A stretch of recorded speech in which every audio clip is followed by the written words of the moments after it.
ഇതും കൂടെ ഒക്കെ ചെല്ലട്ടെ. എനിക്ക് മതിയായേ. അത് പറ്റില്ല, ഇനി ഒരുപാട് ഇടി കൊള്ളാനുള്ളതല്ലേ. ഒരു പ്രതിരോധ ശക്തി കിട്ടാൻ ബോഡിക്ക് ഇത് വളരെ നല്ലതാ.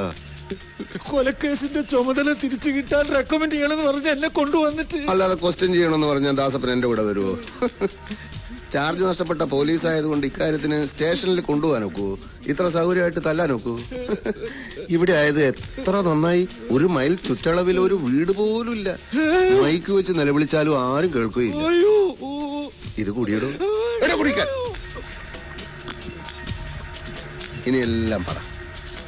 എനിക്ക് ഒന്നും അറിയില്ല സാർ.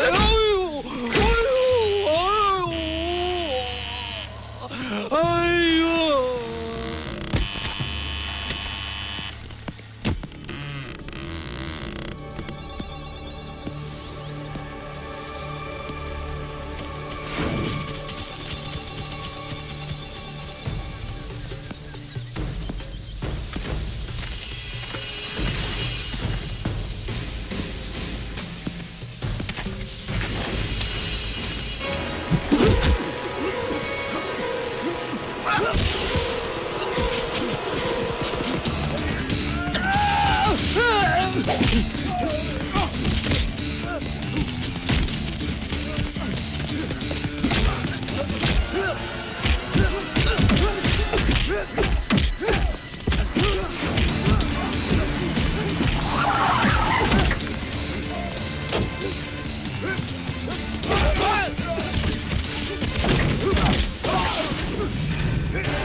ആരാ സാർ യുവമാരൊക്കെ? നമ്മുടെ അന്വേഷണം റൈറ്റ് ട്രാക്കിലാണെന്ന് ഞാനൊന്ന് പറഞ്ഞില്ലേ, അതിന്റെ തെളിവാണിത്.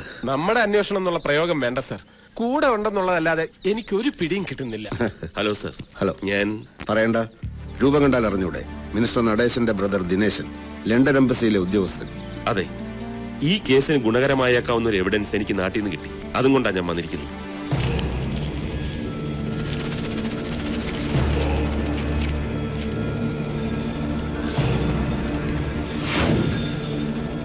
തക്ക സമയത്താണ് മിസ്റ്റർ ദിനേശനെ ഞാൻ കണ്ടത് സാർ. എന്താ സാർ? ഈ അന്വേഷണത്തിന്റെ റൂട്ടിൽ മിസ്റ്റർ ദിനേശൻ എനിക്ക് ആവശ്യമുണ്ട്. കമാ.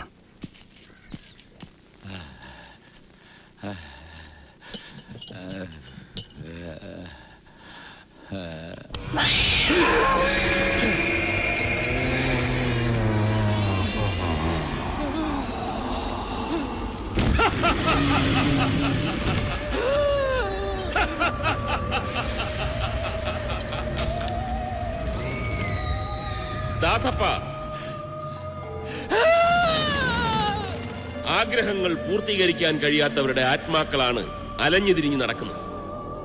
അലഞ്ഞു തളർന്ന എന്റെ ആത്മാവിന് ഇന്ന് ശാന്തി ലഭിക്കണമെങ്കിൽ എനിക്ക് നിന്റെ രക്തം വേണം. അതെന്ത് ന്യായമാ ദാസപ്പ? എന്തിനും ഏതിനും എന്നോടൊപ്പം നിന്നവനല്ലേ നീ? സ്വന്തം ആളായി നിന്നെ കൂടെ കൊണ്ട് നടന്നവനല്ലേ ഞാൻ? എന്നോട് വേണ്ട, നീ ഇനി ജീവിച്ചിരിക്കണ്ട, നമുക്കൊന്നിച്ചു പോകാം. എന്നെ ഒന്നും ചെയ്യരുത്. എന്റെ പൊന്നു സാറേ, എന്നോട് പൊറുക്കണം, എന്നോട് ക്ഷമിക്കണം. ഇപ്പോൾ കിട്ടിയ വാർത്ത, മുൻ ആഭ്യന്തരമന്ത്രി നടേശന്റെ കൊലപാതക കേസിൽ അറസ്റ്റിലായ SME കോളേജ് വിദ്യാർത്ഥി രമേശ് പ്രസാദ് കുറ്റം സമ്മതിച്ചു. പ്രതിയെ ഇന്ന് ഉച്ചകഴിഞ്ഞ് 2 മണിക്ക് ചീഫ് ജുഡീഷ്യൽ മജിസ്ട്രേറ്റ് കോടതിയിൽ ഹാജരാക്കും. SME കോളേജിലെ വിദ്യാർത്ഥികളും SDCPയുടെ പ്രവർത്തകരും പോലീസ് സ്റ്റേഷന്റെ മുന്നിൽ തടിച്ചുകൂടിയിട്ടുണ്ട്. സ്റ്റേഷൻ പരിസരമാകെ സംഘർഷഭരിതമാണ്.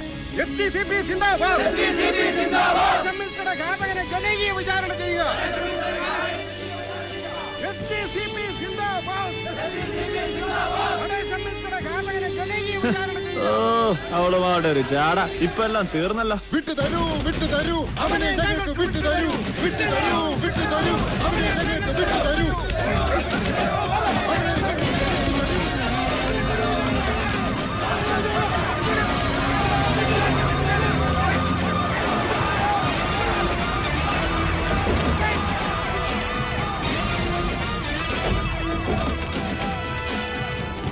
പ്രിയമുള്ളവരെ, എല്ലാവരും ശാന്തത പാലിക്കുക, എല്ലാവരും ഡിസിപ്ലിനിങ് പാലിക്കുക.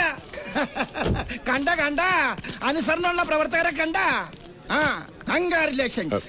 Thank you sir. പ്രതിയെ ജനകീയ വിചാരണ ചെയ്യണമെന്ന് പറഞ്ഞ് ഭയങ്കര ബഹളായിരുന്നു.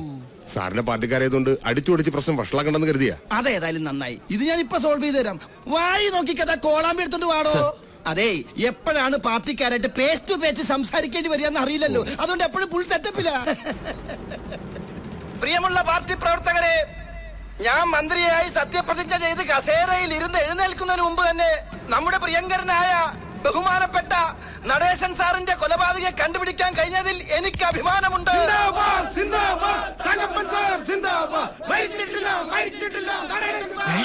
മരിച്ചിട്ടില്ല. അണികളുടെ മനസ്സിൽ നിന്ന് മരിച്ചിട്ടില്ലെന്ന്. നടേശൻ സാറിന്റെ കാതകനെ ഞങ്ങൾക്ക് വിട്ടു തരിക.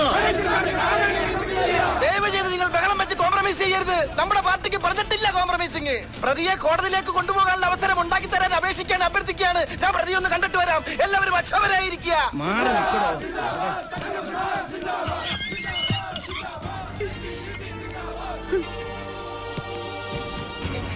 എത്ര വൈരാഗ്യം ഉണ്ടെങ്കിലും ഒരാളെ കൊല്ലാന്ന് പറഞ്ഞ നിനക്ക് എങ്ങനെ ഇതിന് മനസ്സ് വന്നടാ മോനെ?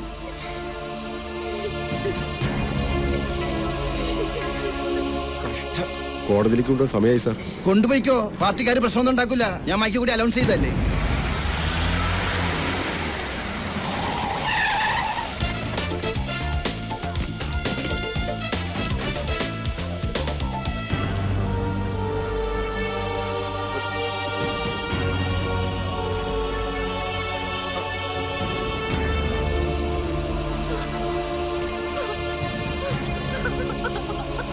വിലങ്ങ് വെക്കാൻ വരട്ടെ.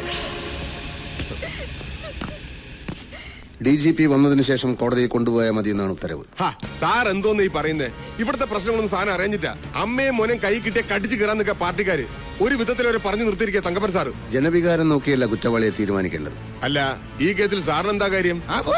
താനെന്തിനാ ബേജാറാവണത്? DGP വന്നോട്ടല്ലേ. സാർ അതിന്റെ ആവശ്യം എന്താ? കേസ് ഞാൻ തെളിയിച്ചു കഴിഞ്ഞു. പ്രതി കുറ്റവും സമ്മതിച്ചു. ഈ കൊലപാതകം ചെയ്തത് രമേശല്ല. അമ്മയെ രക്ഷപ്പെടുത്താൻ അവനങ്ങനെ പറഞ്ഞതാവാം.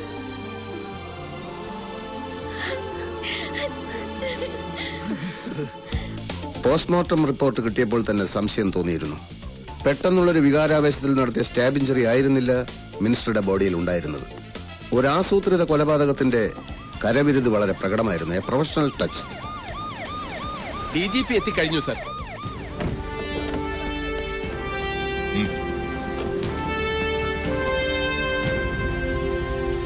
അല്പം ലേറ്റ് ആയി പോയി sir. Anyway the case is solved. Thanks. ദിനേശനോ എപ്പോ വന്നു? രാവിലെ എത്തി. ചില ഇന്റർഫിയറൻസ് കാരണം കേസിൽ നിന്ന് ഒഴിവാക്കപ്പെട്ടെങ്കിലും കമ്മീഷണർ കർത്ത അന്വേഷണം തുടരുന്നുണ്ടായിരുന്നു. മിനിസ്റ്ററുടെ കുക്ക് അറുമുഖന്റെ മൊഴിയുടെ അടിസ്ഥാനത്തിൽ ഗസ്റ്റ് ഹൌസിനടുത്തുള്ള പെട്ടിക്കടയുടെ മുമ്പിൽ ഞാൻ വിശദമായ ഒരു പരിശോധന നടത്തി. അറുമുഖൻ തെറ്റിദ്ധരിച്ച് പോലീസ് ജീപ്പാണെന്ന് പറഞ്ഞത് യഥാർത്ഥത്തിൽ ഒരു നീല ക്വാളിസ് വാനായിരുന്നു. പക്ഷെ എനിക്ക് അവിടെ നിന്ന് വളരെ വിലപ്പെട്ട ഒരു തെളിവ് കിട്ടി. ബ്ലഡ് സ്റ്റെയിനുള്ള ഒരു കടലാസ് കഷ്ണം. വെറുമൊരു കടലാസ് കഷ്ണമായിരുന്നില്ല അത്. ഒരാളുടെ അഭിരുചി വ്യക്തമാക്കുന്ന എ പീസ് ഓഫ് എവിഡൻസ്. പ്രതി ഇപ്പോൾ ഞങ്ങളുടെ കസ്റ്റഡിയിലാണ്. 2 MLA-മാരുള്ള ഒരു പ്രാദേശിക പാർട്ടി. ഏതു മുന്നണി വന്നാലും ഇതിലൊരാൾ മന്ത്രിയായിരിക്കും. 20 വർഷമായി ഇതാണ് അവസ്ഥ. കോളേജിൽ വെച്ച് മിനിസ്റ്റർ നടേശന് രമേശന്റെ മർദ്ദനമേറ്റ അന്ന് സന്ധ്യ കഴിഞ്ഞ് മന്ത്രിമന്ദിരത്തിൽ ഒരു സംസാരം നടന്നു. ഇടോ തങ്കപ്പ, താൻ ഇത്രയ്ക്ക് മണ്ടനാണെന്ന് ഞാൻ കരുതിയില്ല. വേറെ നടക്കുന്ന കാര്യമല്ലോ ഉണ്ട്, പറടോ. അയ്യോ സാർ, എന്റെ മാനം കളയരുത്. ഞാൻ മന്ത്രിയായിട്ട് സത്യപ്രതിജ്ഞ ചെയ്യുന്നത് കാണാൻ എന്റെ ഭാര്യയും മക്കളും പാർട്ടി പ്രവർത്തകരും എല്ലാം നാട്ടിൽ നിന്ന് പുറപ്പെട്ടു കഴിഞ്ഞു. ഈടോ എന്നോട് ചോദിച്ചിട്ടാണോ അവരോട് പുറപ്പെടാൻ പറഞ്ഞത്? സാറല്ലേ പറഞ്ഞത് കേസ് ജയിച്ചു കഴിഞ്ഞാൽ അന്തസ്സോടെ രാജിവെക്കുമെന്ന്. പിന്നെ നമ്മുടെ പാർട്ടി എന്നുള്ള മന്ത്രി ഞാനായിരിക്കും. ഇനി ഞാൻ അങ്ങനെ പറഞ്ഞാൽ തന്നെ താൻ അത് വിശ്വസിക്കാവോ? എടോ ദാസപ്പ, എനിക്കുള്ള 3 വീക്ക്നെസ്സുകൾ എന്തൊക്കെയാ? തങ്കപ്പനും അത് അറിയാമല്ലോ. പവർ ഇല്ലെങ്കിൽ പിന്നെ പണമില്ല, പണമില്ലെങ്കിൽ പെണ്ണുമില്ല. മിനിസ്റ്ററാ, ഇപ്പോഴെങ്കിലും ഒന്ന് വിളിക്കാൻ തോന്നിയല്ലോ. നീ പേടിക്കേണ്ട നന്ദിനി, രമേശനെ പോലീസ് കൊന്നിട്ടൊന്നുമില്ല. അവൻ എന്റെ കസ്റ്റഡിയിൽ എന്റെ പേഴ്സണൽ ഗസ്റ്റ് ഹൗസിലുണ്ട്. ഏയ്, എനിക്കങ്ങനെ വാശി ഉണ്ടായിരുന്നെങ്കിൽ ഇപ്പോഴവന്റെ ശവം പോലും ഈ ഭൂമിയിൽ കാണില്ലായിരുന്നു. പക്ഷേ എനിക്ക് ഒരു വാശിയുണ്ട്. നീ വന്നെന്റെ കാല് പിടിച്ച് മാപ്പ് പറയണം. ഈ കേസുമായി ഒരു ബന്ധമില്ലാത്ത കഥയും പറഞ്ഞ് എന്തിനാ സാർ വെറുതെ സമയം കളയുന്നേ? ബന്ധമുണ്ട്. രാജശേഖരൻ,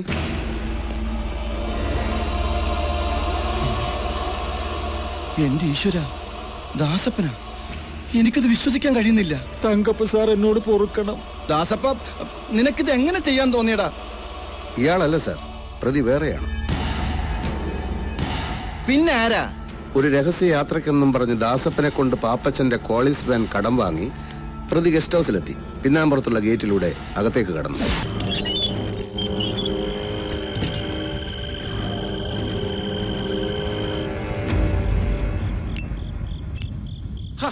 താനോ? ഈ സമയത്ത് തന്നെ എന്തിനാണോ ഇങ്ങോട്ട് കെട്ടിയെടുത്തത്? അവളിപ്പോ ഇങ്ങെത്തും. അല്ല, താനെന്താ പിന്നാമ്പുറത്തൂടെ? മുൻവശത്തെ ഗേറ്റ് പൂട്ടിയിരിക്കുക. അവളങ്ങനെ വന്നിട്ട് തിരിച്ചു പോയി കാണുമോ? ഈ വേലായുധൻ ഇവിടെ പോയി കിടക്കുക. ഒരു കാര്യം പറഞ്ഞിട്ട് ഞാൻ ഉടനെ പൊക്കോളാം. ഏതായാലും എന്നെ മന്ത്രിയാക്കില്ലെന്ന് എനിക്ക് ഉറപ്പായി. അപ്പൊ ബുദ്ധി ഉണ്ടല്ലേ? പക്ഷെ കൈലാസം ചിട്ടി ഫണ്ടുകാരെ ചന്ദ്രപ്പൻ കേസിൽ നിന്ന് ഒഴിവാക്കിയ വകയിൽ ഞാൻ ഇടപെട്ട് കിട്ടിയ 10 കോടി രൂപയും പിന്നെ എന്റെ പേരിൽ സാർ സ്വിസ് ബാങ്കിൽ ഇട്ടിട്ടുണ്ടെന്ന് പറഞ്ഞ ആ അക്കൗണ്ടിന്റെ ബുക്കും പേപ്പറും കടലാസും ഒക്കെ എനിക്ക് തരണം. ബുക്കും പേപ്പറും ഒക്കെ തരാൻ ഇത് CC ഇടപാടല്ല തങ്കപ്പ, സ്വിസ് ബാങ്ക്. അത് തന്നെയാ പറഞ്ഞത്. അതിലൊക്കെ നീ വെറും നോമിനി മാത്രം. ഞാൻ ചത്താലേ നിനക്കത് കിട്ടൂ. പിന്നെ നിന്നെ എന്തിന് നോമിനി ആക്കിയെന്നായിരിക്കും. നീ ചത്തിട്ടേ ഞാൻ ചാവൂ, അതെനിക്കറിയാം. അപ്പൊ എന്നെ ചതിക്കായിരുന്നല്ലേ? ചതിയാ? എന്നാ ചതി? കട്ടത്തടി കയറി കടലിൽ പോയിക്കൊണ്ടിരുന്ന നിന്നെ ഇലക്ഷന് നിർത്തി ഇവിടം വരെ കൊണ്ടെത്തിച്ചത് ചതിയാ? ആവശ്യത്തിന് പണവും മൂന്നാറിലൊരു എസ്റ്റേറ്റ് മേടിച്ചെന്നത് ചതിയാ?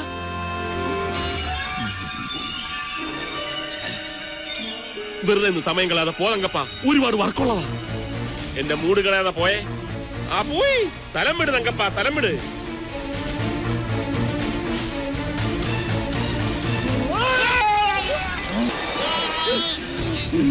ഞാൻ ചത്തട്ടെ, നീ ചാകൊണ്ടല്ലേ?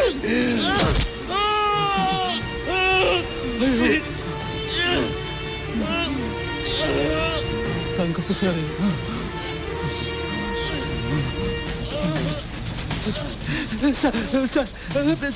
സാറെന്താ കാണിച്ചത്? വേണ്ടി പോകരുത്. ഇനി ആഭ്യന്തരമന്ത്രി ഞാനാ. എന്റെ കൂടെ എന്താ നിനക്ക് കൊള്ളാം.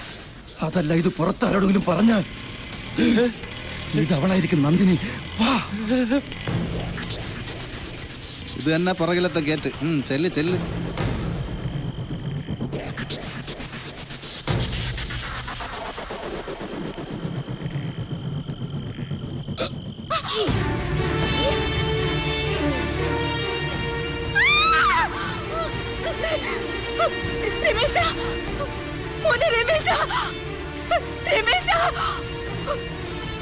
അയ്യോ,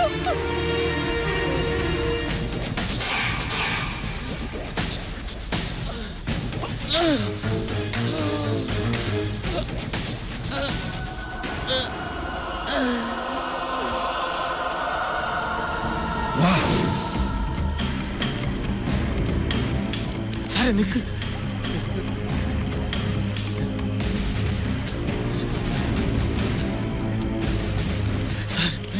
ചാച്ചൂരെ, നമുക്ക് പോണ വഴിക്ക് കത്തിക്കാം. എന്ത് പറയുന്നു തങ്കപ്പ സാറേ? ഇവൻ എന്തോ പോഷത്തരം പറഞ്ഞതും കേട്ട് ഇല്ലാ കഥ കെട്ടിക്കൂട്ടി എന്നെ കൂട്ടിക്കയറ്റാനാണോ തന്റെ ഭാവം? ഇല്ല കഥയല്ല, I have solid evidence. Vigneshwar. Sir, material object number 1, പ്രതി കൊല ചെയ്യാൻ ഉപയോഗിച്ച കത്തി. നമ്പർ 2, ചോര പുരണ്ടതിന്റെ പേരിൽ കത്തിച്ചു കളയാൻ ശ്രമിച്ച ഷർട്ടിന്റെ അവശിഷ്ടം. നമ്പർ 3, മിനിസ്റ്റർ തങ്കപ്പന്റെ മുഖത്ത് പുരണ്ട ചോര തുടച്ച് ദാസപ്പൻ പെട്ടിക്കടയുടെ മുന്നിൽ വെച്ച് വലിച്ചെറിഞ്ഞ blood stain Swarnavarsha card. Number 4, ദൃക്സാക്ഷിയുടെ വായ് മൂടാൻ പ്രത്യുപകാരമായി കൊടുത്ത സമ്മാനത്തിന്റെ ഡോക്യുമെന്റ്. മൂന്നാറിലുള്ള നിങ്ങളുടെ 50 ഏക്കർ എസ്റ്റേറ്റ് ചേട്ടൻ മരിച്ചതിന്റെ 3-ാം ദിവസം ദാസപ്പന് കൈമാറിയതിന്റെ രേഖ. നടേശൻ സാറിനെ കൊന്നിട്ടില്ലെന്ന് എനിക്കറിയാമോ? ദാസപ്പനെ രക്ഷിക്കാൻ താങ്കൾ ഗുണ്ടകളെ അയച്ചപ്പോൾ എനിക്കെന്റെ മാർഗം കൂടുതൽ എളുപ്പമായി. എന്താണെങ്കിലും വട്ടവരെയും കുത്തി കൂലിത്തല്ലുമായി നടന്ന തന്നെ ഇത്രയും കൊണ്ട് എത്തിച്ചല്ലേടോ എന്റെ ചേട്ടൻ. കൊല്ലണമായിരുന്നു. എനിഹൗ, ഒരു നിരപരാധിയുടെ കഴുത്തിൽ കൊലക്കയർ വീഴാതെ നിങ്ങൾ രക്ഷിച്ചു. Congratulations Kartha. Thank you sir. ഇതുപോലെ സംസ്കാരവും മനുഷ്യത്വവും ഇല്ലാത്ത അധികാരമോഹികൾ രാഷ്ട്രീയത്തിൽ കയറി കൂടി നമ്മളെ ഭരിച്ച് നശിപ്പിക്കുകയാണ്. ഇവന്മാരാണ് ഈ നാടിന്റെ ശാപം. We have order from the Chief Minister. You are under arrest.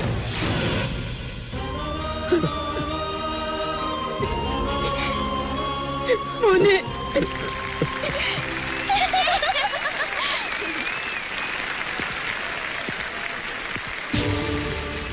My dear students, വലിയൊരു കളങ്കത്തിൽ നിന്ന് കർത്താവിന്റെ കൃപ കൊണ്ട് കർത്താവ് സാർ നമ്മുടെ കോളേജിനെ രക്ഷിച്ചു. അങ്ങ് വലിയൊരു മനുഷ്യനാണ്. കാണുമ്പോ ചെറിയ മനുഷ്യനാണെങ്കിലും കാണുമ്പോഴും കാണാത്തപ്പോഴൊക്കെ ഞാനൊരു ചെറിയ മനുഷ്യൻ തന്നെയാണ്. ഞാൻ എന്റെ ഡ്യൂട്ടി മാത്രമേ ചെയ്തിട്ടുള്ളൂ ഫാദർ. എന്തായാലും രമേശ് കൊലക്കേസെന്ന് കരകയറി. പക്ഷെ മറ്റൊരു കേസിൽ നിന്ന് രമേശ് എങ്ങനെ തടിയൂരും എന്നാലോചിച്ചിട്ട് എനിക്കൊരു പിടിയും കിട്ടുന്നില്ല. A complicated triangular love affair കേസാണത്. IPC-യിൽ ഇതിനെപ്പറ്റി ഒന്നും പറഞ്ഞു കാണുന്നില്ല. അതുകൊണ്ട് സെക്ഷനിൽ തപ്പിയിട്ട് കാര്യമില്ല. സാറ് ഞങ്ങളെ ഉദ്ദേശിച്ചാ പറഞ്ഞതെങ്കിൽ ആ കേസ് സോൾവ് ചെയ്ത് കഴിഞ്ഞു. I don't get you. ഞങ്ങൾ കൂട്ടായ ഒരു തീരുമാനം എടുത്തിരിക്കുകയാണ് സാർ. എന്ത് തീരുമാനം? പ്രണയം കടന്നു വന്നപ്പോഴാണ് ഞങ്ങളുടെ ഫ്രണ്ട്ഷിപ്പിന് പോറലായിട്ടത്. പ്രണയത്തെക്കാൾ വലുതല്ലേ സാർ ആത്മാർത്ഥമായ ഫ്രണ്ട്ഷിപ്പ്?